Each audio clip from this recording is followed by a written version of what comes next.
Both hands stretching mudra on your knees. Relax your shoulder, close your eyes. Lung thang.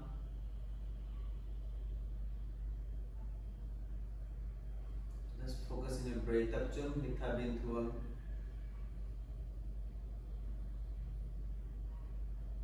Từ từ hít vào, thở ra.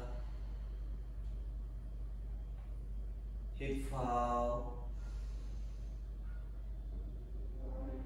thở ra. Hít vào, thở ra. Chắp hai tay. Bottom of hít vào.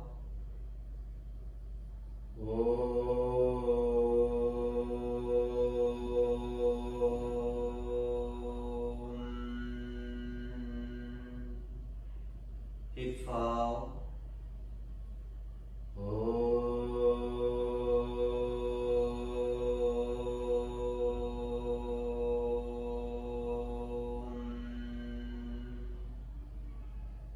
Hít vào.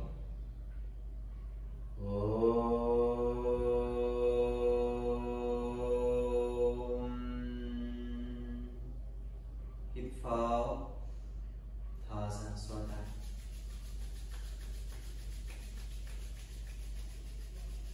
Masamba, xoa tay. Masamba, chắp hai tay. Slowly open your palms, moment first with your palms. Namaste Sincha, welcome to the class.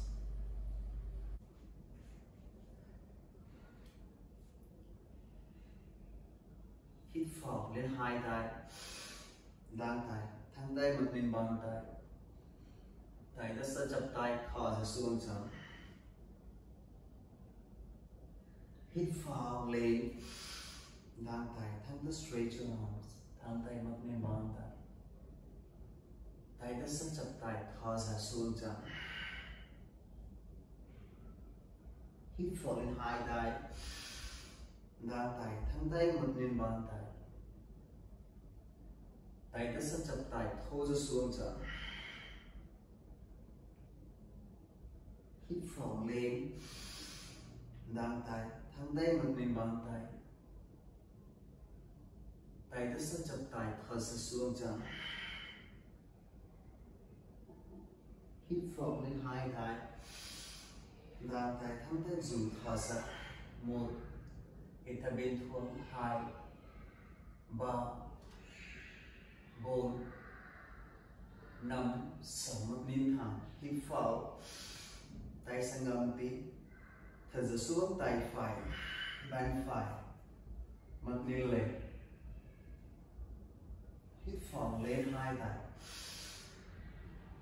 thở ra xuống. Tay trái, bàn, mặt lên lên. Mâm khăm lên, ok, cố lên mâm xuống. Thang hai tay mặt lên lên.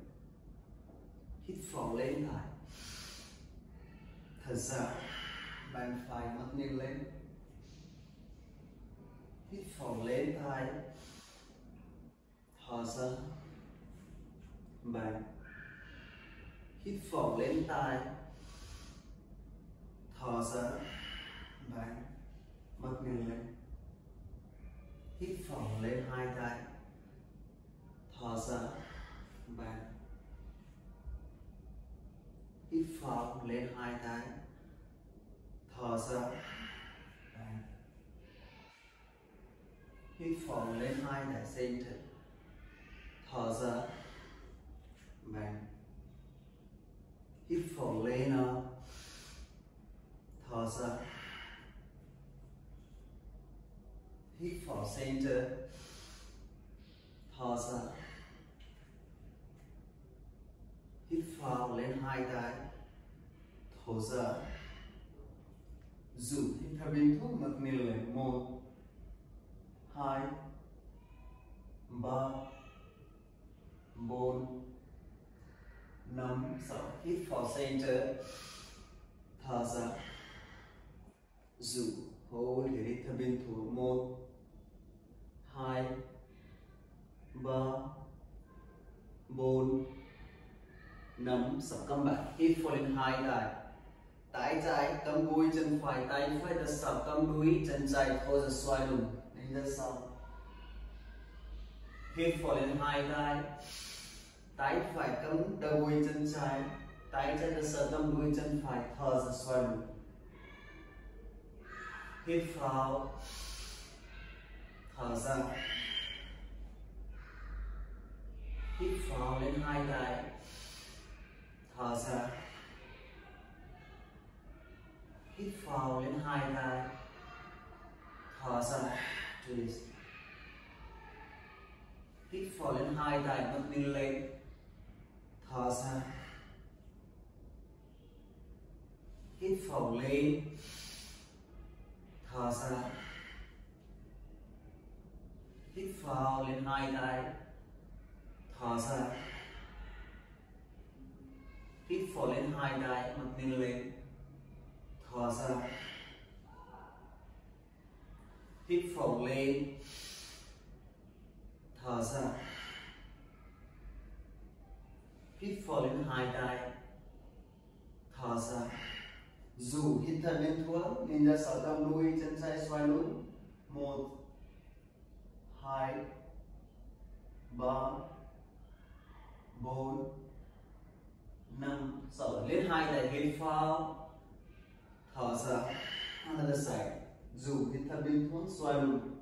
6 5 4 3 2 1. Hít vào lên hai tay.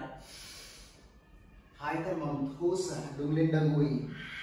Tay khép cứu tay. Lưng ra sau, thở ra. Cô lên đưa mình ra sau. Hít vào lên, thở ra, xuống chán. Hít vào lưng lên đuôi, mặt lên thẳng, thở ra, lưng ra sau. Hít vào, xuống, thở ra, chán xuống. Hít vào lên, mở vai, thổ ra lưng ra sau, cố lên, nào ra sau, xuống. Hít vào lên, thở ra. Hít vào lên, thở ra. Hít vào, thở ra. Hít vào lên, thở ra lưng ra sau. Hít vào, xuống, thở ra. Hít vào lên, thở ra, cố lên. Dù cố lên đuốc hai tay xuống, ngón tay xuống, cố lên. Đuốc hai tay xuống. Dù hít thở bình thường. 1 2 3 4 5 6 các bạn lên. Hít vào hai tay móng, thở ra, xuống. Hai tay dính liền. Hít vào, xuống, chán, thở ra. 1 2 3 4 5 6 mặt nhìn thẳng, cầm ra khép post, khéo tay khép đằng đùi, một tay, một palm. Hít vào, lưng xuống, mặt nhìn lên, thở ra. Hít vào, mặt nhìn lên, thở ra. Hít vào, thở ra. Hít vào, mặt nhìn lên, thở ra. Hít vào, thở ra. Hít vào, mặt nhìn lên, thở ra. Hít vào, thở ra. Mặt nhìn thẳng, hít vào lên chân phải, gập gối, thở ra. Tay trái cầm chân, nắm cổ chân, đua tay xoài tấn chân xoài dù hít thở bình thường một tham đua mất nên thang hai cố định ba bốn năm sáu thang chân của tôi hít vào thang tay xuống chân thở ra đôi chân lên chân trái gập gối nắm cổ chân lấy nào đua tay phải xoay này hít vào lấy nào xoay thở ra dù 1 2 3 4 5 and 6 thang chân thang tay hít vào thở ra bàn chân xuống hít vào thở ra downward facing dog come to the cobra pose hít vào ngược xuống thang bàn chân ngược lên mở wide ngập hai tay toes are downward facing dog cobra hít vào lấy nào ngực tay ngực đi lên toes up downward dog hít vào toes up cô điểm balance hít vào hàng bàn chân gập tay toes up hai lần cô điểm hít vào toes up one more một lần hít vào toes up dù từ từ hít sâu thở ra một hít thở bình thường 2 3 4 5 6 chân phải lên cao hít vào lên nào toes up forward đầu xuống thang bàn chân hai tay đặt sau hít vào lên nào lưng đặt sau cô lên tập hai này xuống toes ở thang đá gối bàn chân lên chạm chạm chân chân phải gập gối hít vào tay đặt sau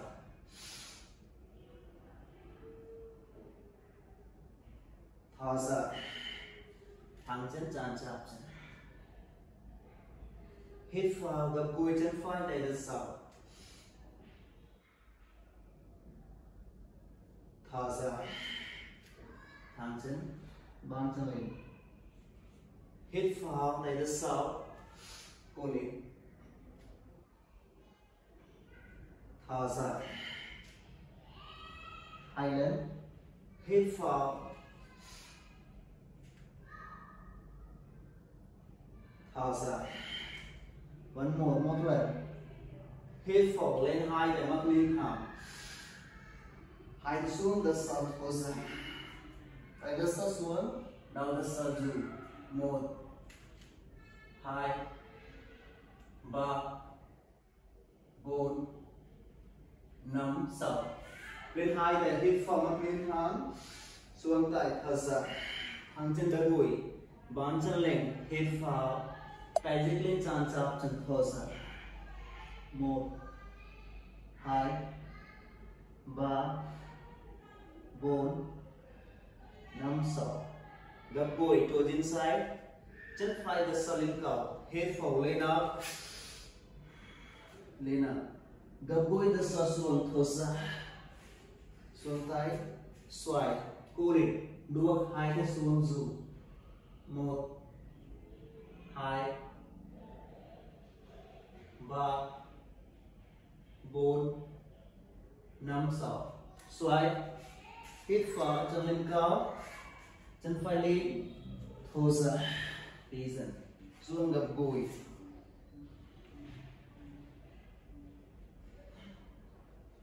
mặt nín thang thang lưng mặt nín thẳng pulling, tay tay tới the side, cầm chân lên tay phải, hít vào, dù thở ra mắt mình lên 1, 2, 3, 4, 5, 6, xuống tay phải, gập gối chân trái, tay trái cầm chân, pulling, xoay chân, cầm đũa, gập gối, đan tay, dù mắt mình lên, hít thở bình thường, pulling đũa tay xoay, pulling, tay xoay dù, hít thở bình thường, 1, pulling đũa hai tay, 2, 3, pulling dù, 4, 5 and 6 xuống chân, lên hai tay hít vào, thở ra, tay sang ngang chạm xuống dù, 1, 2, 3, 4, 5, 6, gấp hai cái, đầu lên hít vào downward dog, thở ra, đôi chân hít vào lên chân trái, thở ra, forward, đầu xuống thẳng bàn chân, hít vào hai tay lên đất sau, chắp hai tay, thở ra, xuống thẳng chân trái, thẳng đầu gối chạm chạm chân, gập gối hít vào lên hai tay, thở ra, xuống, gập gối hít vào lên, thở ra, thẳng đầu gối chạm chạm chân, hít vào lên hai tay, thở ra, pull lên hai chân, hít vào gập gối, thở ra, gập gối bật lên thẳng lên hai tay, hít vào, xuống hai tay đất sau, thở ra, đúng đất sau dù 1, 2, 3, 4, 5, 6, lên hai tay hít vào, xuống hai tay thẳng chân thở ra, bàn chân lên hít vào, hai tay dịch lên, thở ra chạm chạm chân, 1, 2, 3, 4, 5, 6, gập gối, đôi chân sải, chân đất sau lên hít vào lên áo, lên cẳng thở ra gập gối, xuống chân, lên tay trái, đua hai tay xuống, dù, hít thở bình thường 1, 2, 3, 4, 5, 6, tay xoay, hít vào lên chân trái, đi dần thô ra, gập gối,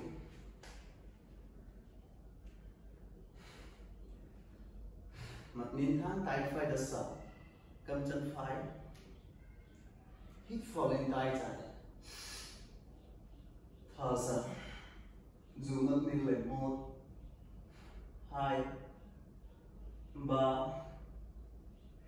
4, 5, 6, mặt nhìn thẳng, hít vào gập gối, hai tay cầm tay, thở ra, mặt nhìn lên, đua tay xoay, ok, pull in, actually, tay xoay, mặt nhìn lên, pull in, đua hai tay cầm chân, dù, 1, cầm đua một tay xuống, một tay cầm chân, 2, 3, 4, 5, 6, xuống chân, hít vào lên hai tay, thở ra, tay sang ngang chạm xuống, dù 1, 2, 3, 4, 5, 6, gập hai tay, hít vào downward dog, thở ra,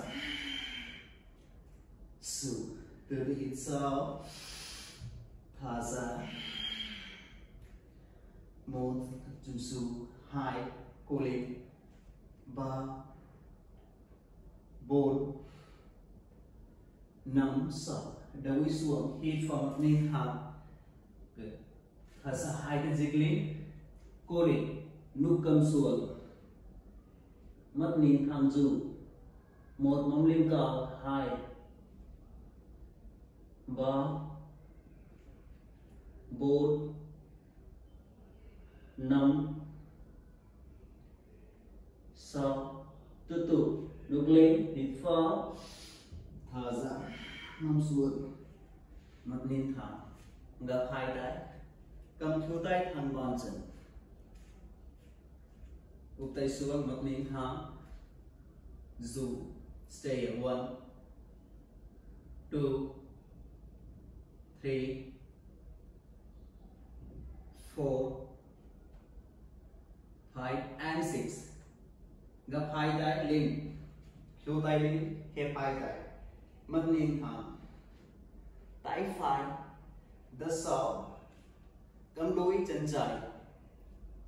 chân trái hít vào xoay ngực thở ra mắt nhìn cổ chân trái dù 1 2 3 4 5 6 gập đuôi chân trái nắm cổ chân dù stay ở cô lên đua tay phải cầm chân xoay tay dù hít thở bình thường 1 2 cầm đua nắm cổ chân đây 3 cô lên dù 4 5 6 xuống chân hít vào thở ra hai tay thẳng chân xuống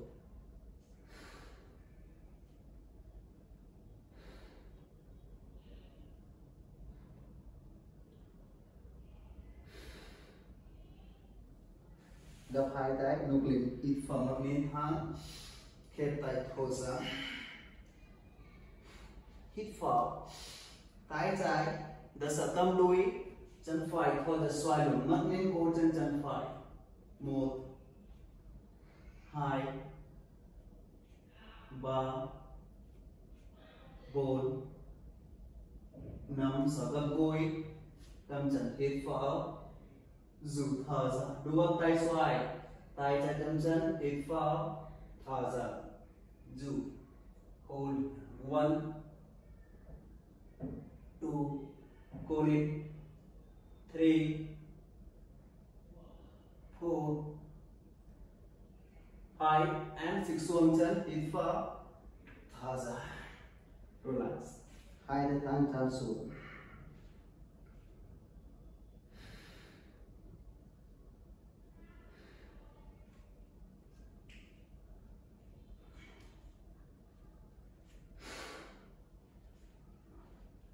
mặt nhìn thẳng gập gối hai chân nắm cổ chân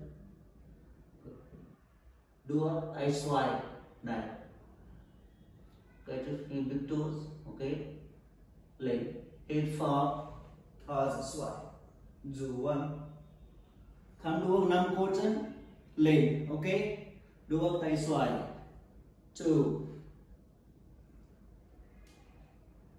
2 3 4 5 and 6 hít vào xuống thở ra thẳng chân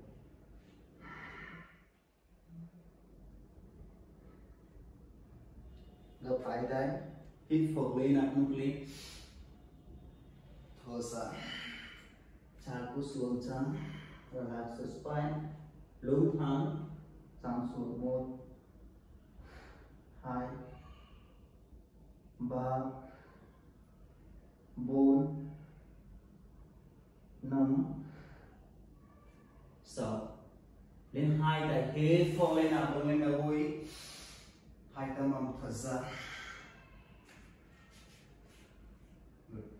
now here hít vào tay phải cầm gối chân trái thở ra tay phải cầm gối chân trái ok cô lên tay trái cầm chân phải gập gối đẩy lên đi ok cầm chân mặt mình xuống dù hít thở bình thường 1 2 3 4 5 6 Hold it. Chân phải put under the shoulder, tay phải. Okay, này. Này, good. Okay. If you try to stay here, dù hold it. Lấy tay chạy dù. Hít thở bình thường. 1. Stay here. 2 3 4 Mom jiggling muti. 5 and 6 Xuống chân. Hít falling high ta. Đôi chân tay trái cắm thô dậy dù khô để hít thở bình thường. Cố lên chân trái gập gùi khăm đuôi kề cho tay phải gầm chân xuống dù 1 2 3 bật mình xuống 4 5 6 chân trái put under the shoulder cố lên stay lên tay phải dù 1 bật mình lên đùi mình just up 2 3 mong dịch lên một tí 4 5 6 xuống chân hít falling high tay thật ra relax your spine tay dịch lên xuống chân xuống 1 2 3 4 5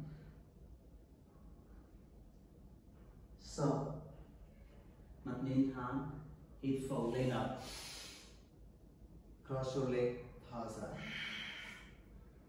4 thẳng hai chân set your leg khép hai chân thẳng bàn chân hít phồng lên hai tay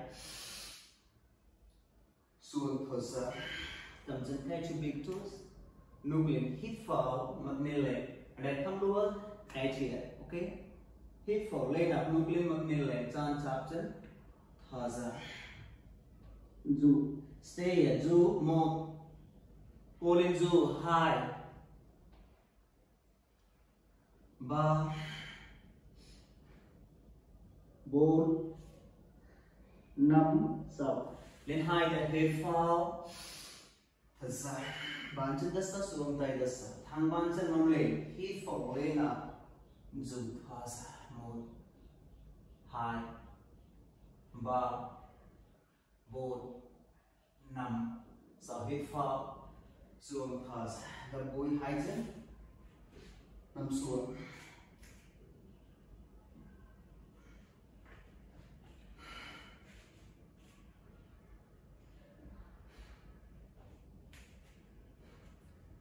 hai tay nằm cổ chân cầm đua gục tay xuống mong lên hít vào lên tóc thở ra hít vào lên thở ra hít vào mong lên tóc dù thở ra 1 hít thở bình thường 2 3 4 5 6 hai tay cầm lưng mông lên cao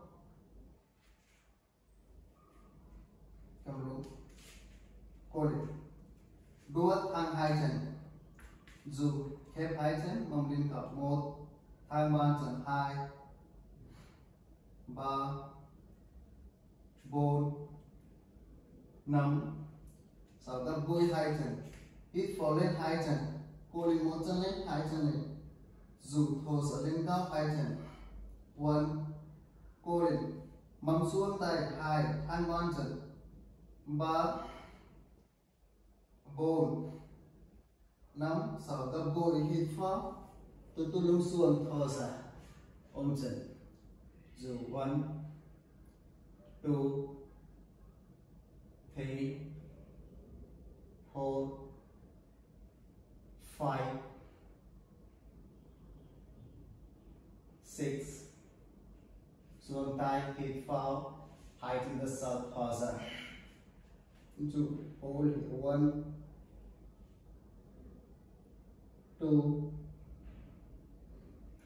2, 3, 4, 5 and 6. Hít vào từ từ. Xuống, lưng xuống. Ngồi lên those. Lên up. Mặt nín thang. Lên hai là hít vào. Đang tại dù those mặt nín thang. 1 tập trung dù 2, 3, 4, 5. Sợ xuống 2 là hít vào. Thang đã gối 2 chân chan chạp chân. Thở ra. Đầu lên mặt lên thẳng, hít vào lên 2 tay. Thở ra. 2 tay mông. Chân sang ngang đi.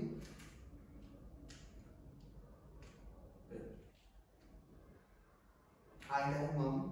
Mở vai, hít vào nâng lên. As per đuốc 2 tay xuống. Cầm đuốc 2 tay cầm lưng. Hít vào. Thở ra. Xuống tay từ từ từ xuống 2 tay. Dù. Hold here. 1. Đuốc 5 position. 2, 3, 4, 5 and 6. Come back. Hít vào lên 2 tay. Xuống 2 tay thở ra. 5 position đầu lên. Hít vào mặt nín thang. Thở ra. Feel like a time in the sun.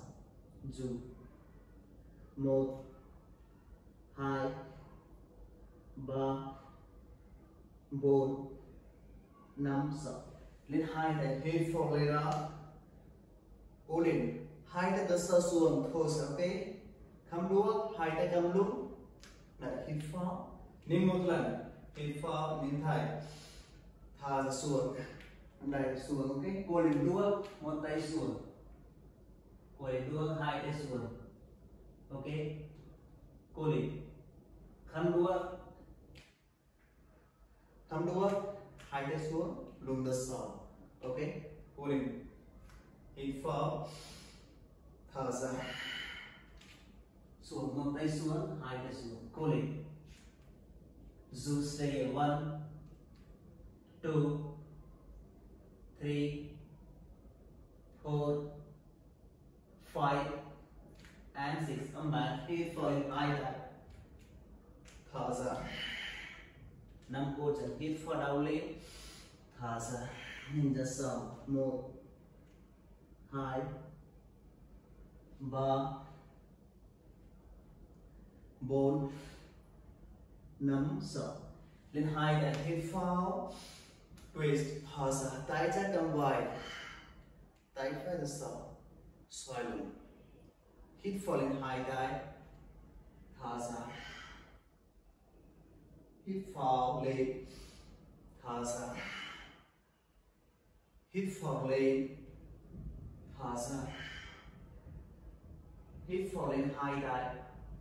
Thở ra. Dù hít thật bình thường. 1, 2, 3, 4, 5, 6. Hít vào lên 2 tay. Thở ra. Dù sau. 5, 4, 3, 2, 1. Lên 2 tay hít vào. Thở ra 2 tay mông. Hít 2 chân. Lên chân phải gập gối. 5 cổ chân. Cố lên. 2 tay đan tay.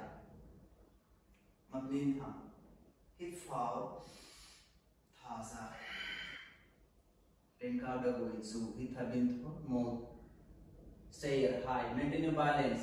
3, 4, 5, 6. Xuống chân. Đôi chân. Lên chân trái gập gối. 5 cổ chân đan tay. Hít vào. Thở ra. Dù. cô lên 1 2 3 4 5 6 hít vào xuống thở ra. Ok, một lên thẳng, lấy chân phải gập gối, cầm chân, cố định, tay trái cầm chân phải, bàn chân. Ok, lock your hands, đan tay lên, một lên thẳng xuống stay, cố định, dù cố định, đua, nín một lần, đua, tay phải cầm chân trái lên, dù stay here.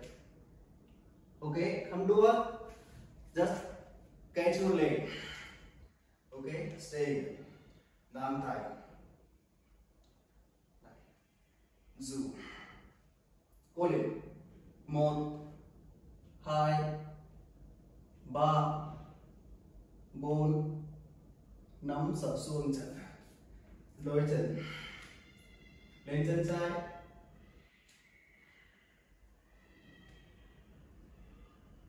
đan tay lên, dù 1 2 3 4 5 6 xuống chân, lên 2 cái hít vào, thở ra, xương tay đau lên, hít vào mặt nền thẳng, thở ra,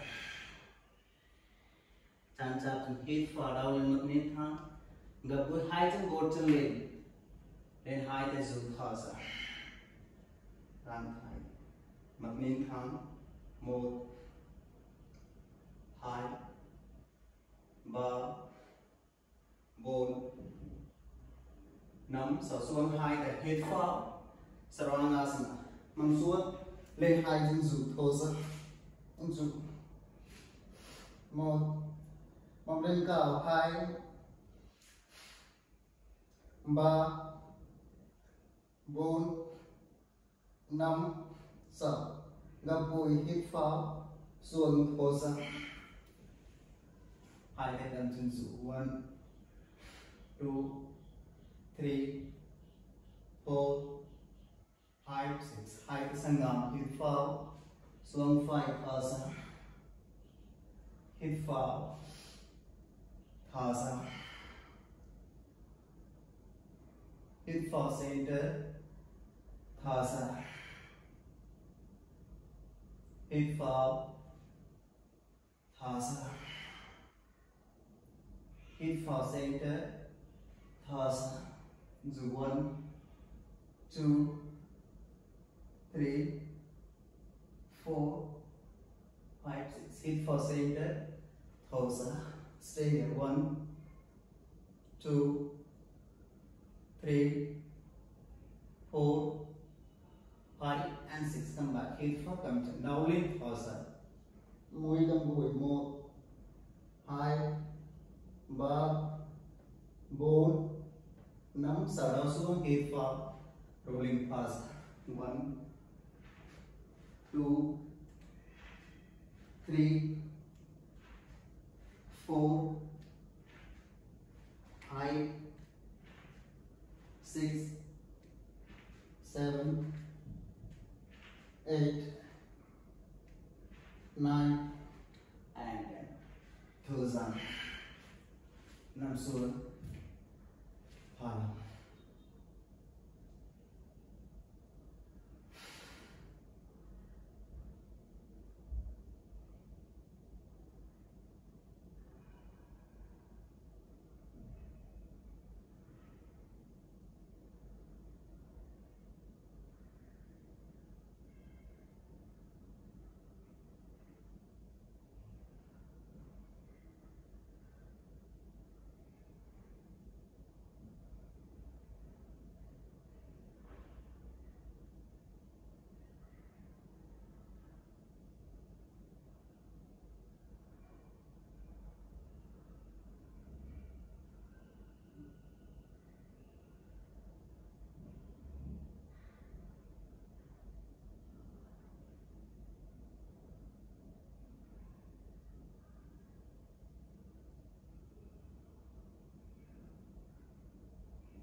hít vào, thả ra, hít vào, thả ra, hít vào, thả ra.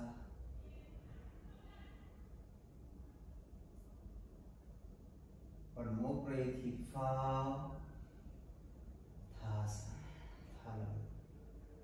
Hai tay sau, khép hai chân thang tay thang bàn chân hít vào, chân trái đập gối thả ra, xoay chân phải, đập gối hai chân.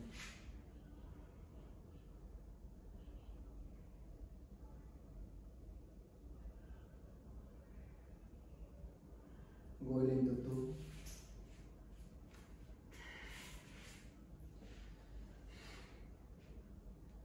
Hai tay đập gối trên mudra long tham. Hít vào, thả ra, hít vào, thả ra, hít vào, thả ra. Chập hai tay, ba lần luôn. Hít vào,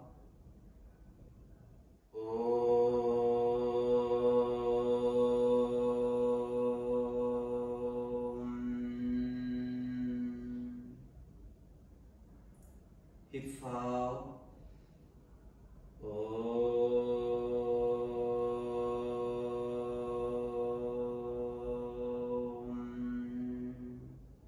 hít vào,